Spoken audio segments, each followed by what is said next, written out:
এই নোংরামিগুলো করেন না, যে দল পারেন করেন না। আমরা তো 1200 টাকা বেতন দিই না কাউকে, যা যা ইচ্ছা তাই করুন না। তা আমি একা থাকবো আর কেউ থাকবে না, মারবো ধরবো, এই তার কাটা ওসিকে দিয়ে। ওই ছেলেটা শ্বশুর বাড়ি থেকে ফিরছিল, আমি ওর স্ত্রীকে দিয়ে রিট করাবো। একটা রিট তো আড়গোয়াল থেকে হয়েছে, একটা রিট আড়গোয়াল থেকে হয়েছে। এই ভূপতিনগরের ওসি গোপাল পাঠক, একে কলকাতা হাইকোর্ট রগড়ে দিয়েছে।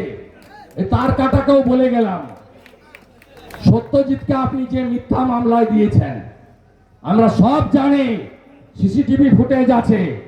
আপনি কোত্থেকে বন্দুক জোগাড় করেছেন, কিভাবে দিয়েছেন, আমি শুভেন্দু অধিকারী, আমি আপনাকে সতর্ক করে দিয়ে যাচ্ছি।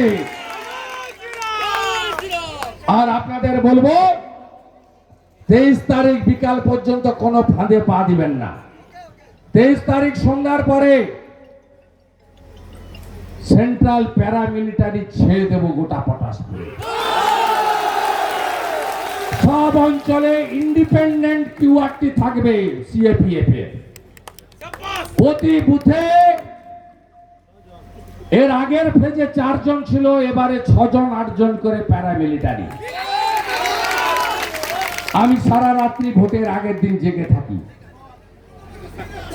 আপনারা শুধু আমাকে পোলিং স্টেশন এরিয়ার নাম মেসেজ করতে থাকবেন। আমার দায়িত্ব সকালবেলা আগে ভোটদান, পরে জলপান, তাই তো? তৃণমূলকে চুরি করতে দেব না, নিজের ভোট নিজে দেব।